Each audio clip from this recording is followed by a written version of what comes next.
Friends, welcome to my channel. Please subscribe to my channel. चलिए देखते हैं आज मार्केट में क्या सीन हुआ है। देखिए, निफ्टी बैंक और निफ्टी, कल बैंक निफ्टी 1000 पॉइंट ऊपर गया था, तो आज 500 पॉइंट नीचे क्लोज हुआ है। एक्चुअली ये 500 नहीं है, एक्चुअली 400 पॉइंट्स रिकवर भी हो गया था। सेकेंड हाफ में यह गंदी तरह से वापस से गिर गया है, तो ये सिनारियो है। एंड निफ्टी टेक्निकल बेसिस पे निफ्टी अभी खेल रहा है। There is no such bad news, ऐसा कुछ नहीं चल रहा है। तो टेक्निकल एनालिसिस के बारे में भी हम यहाँ पर बात करेंगे। अभी फिलहाल देखते हैं हम यूएस का मार्केट क्या कर रहा है, क्योंकि यूएस का एक रिपोर्ट आना था, तो जो आ गया कि उनका जीडीपी किस रेट से ग्रोथ होगा। सो that was the news that was awaited, इसीलिए थोड़ा नीचे गया था। तो अभी यूएस का डाउ जोन्स जो है ना, इट इज़ मतलब थोड़ा बहुत ही ऊपर है, कुछ ज़्यादा खास नहीं है। तो अभी हम मेजर न्यूज़ के ऊपर अभी ध्यान देंगे कि क्या क्या हुआ है और क्या क्या कल तक हो सकता है। देखिए, ये है यूएस का यहाँ पर न्यूज़ जो आया हुआ। So what is the news? US post 2.8% growth in third quarter. उनका इकोनॉमी जो है वो 2.8% से ये ग्रो हुआ है। बट उनका एक्सपेक्टेशन कुछ ज़्यादा था, क्योंकि उनका दे थॉट कि थोड़ा बहुत अभी ये it will grow by little ज़्यादा 3 पॉइंट से ऐसे लास्ट टाइम वगैरह ग्रो हुआ था। So it is little a bad news, लेकिन it is already factored in कि शायद ये कम आएगा करके, ये फैक्टर्ड इन हुआ था।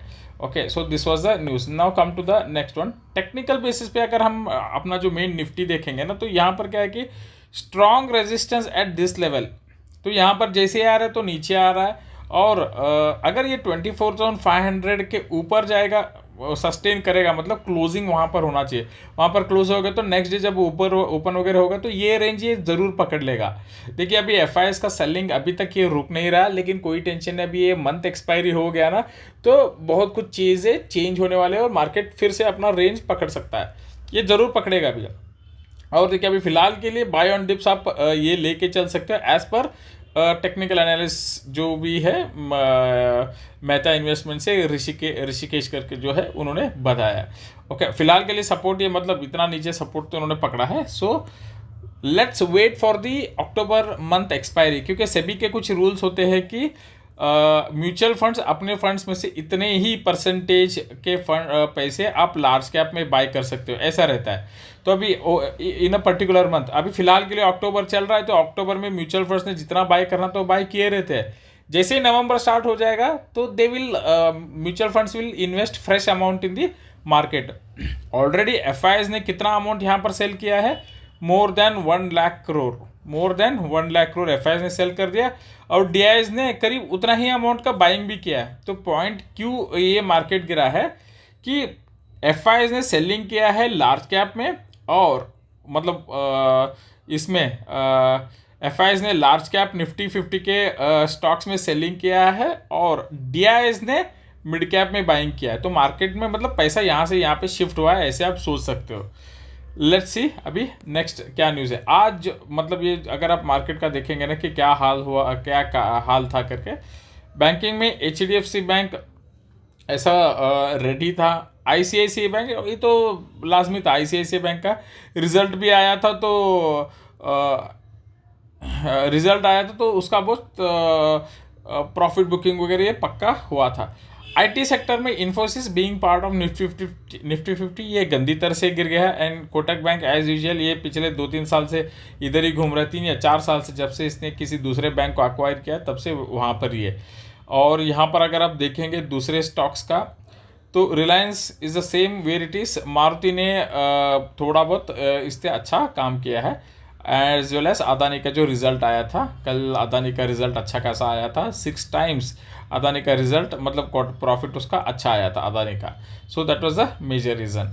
तो यहाँ पर देखिए, आज हमको 2 बड़े फार्मा के स्टॉक्स के रिजल्ट आए हैं। सॉरी, फार्मा बोल रहा हूँ, एफएमसीजी के। एक है डाबर, दूसरा है मैरिको।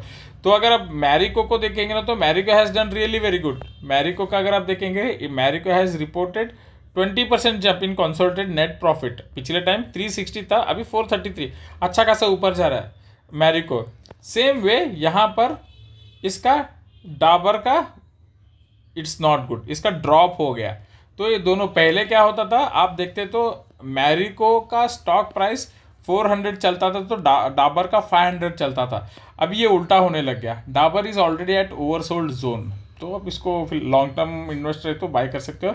एल जो रियल एस्टेट की कंपनी है, इसका अच्छा खासा अभी रिजल्ट आ चुका है। प्रॉफिट राइजेस 5%, मतलब इतना प्रॉफिट हो गया। और रेवेन्यू, रेवेन्यू मतलब जो पैसा आ रहा है, रेवेन्यू के अंदर एक्सपेंसेस खर्चा खर्चा कट करने के बाद प्रॉफिट आता है, तो दोनों बढ़ गए, मतलब बिजनेस भी ज़्यादा और मुनाफा भी ज़्यादा हुआ है। तो it is a good sign and being a Nifty 50, तो ये सपोर्ट कर रहे हैं ऑल द जो भी मार्केट में न्यूज़ वगैरह आ रहा है, ये अच्छा चल रहा है।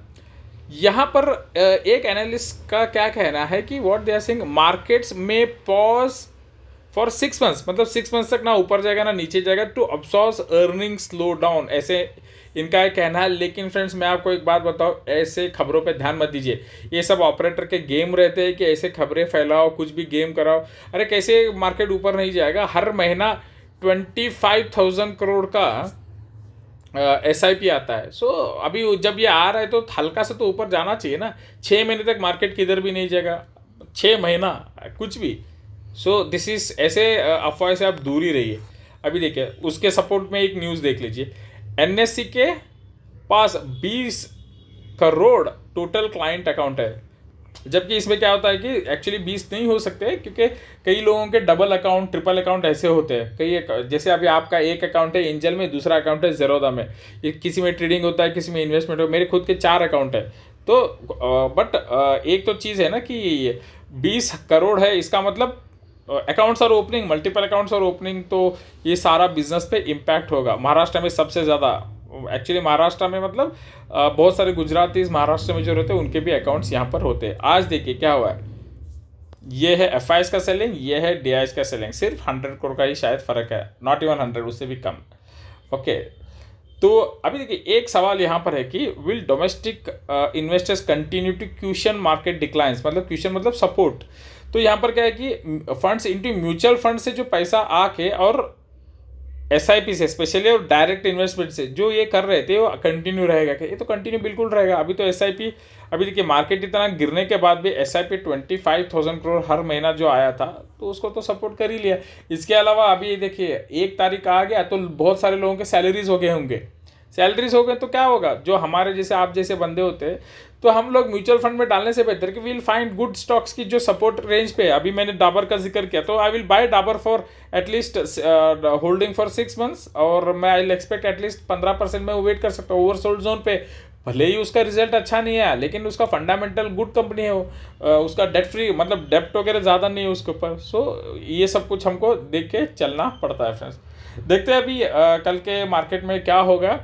कल का मार्केट आज जो होगा डाउ जोन्स के रिपोर्ट पे ही होगा, डाउ जोन्स कहाँ पर क्लोजिंग होगा, क्योंकि we are again following the world का जो भी चल रहा है उनको फॉलो करते हम चल रहे हैं। चाइना में सारा पैसा जा रहा है, कब तक जाएगा, एक हद तक ही जाएगा। ऐसे नहीं है ना कि सारा पैसा निफ्टी 50 का सब निकल के चाइना में जाएगा, ऐसा बिल्कुल नहीं होगा। And Indian government is also there. Now major events, US elections है फ्रेंड्स, वो अगले हफ्ते ही है US elections. Second one Maharashtra elections, Maharashtra elections is very important, क्योंकि आपको पता है ना कि Maharashtra elections, Maharashtra is the capital, sorry Mumbai is the economic capital of the country. फिर उसके बाद दिसंबर में RBI का मीट रहेगा, शायद रेट कट की वगैरह बात होंगे। एंड देन कम्स जनवरी ख़त्म होते होते फरवरी में बजट की बातें स्टार्ट हो जाएंगी। ओके फ्रेंड्स, चैनल को सब्सक्राइब करिए, कमेंट करिए, लाइक करिए। Thank you very much.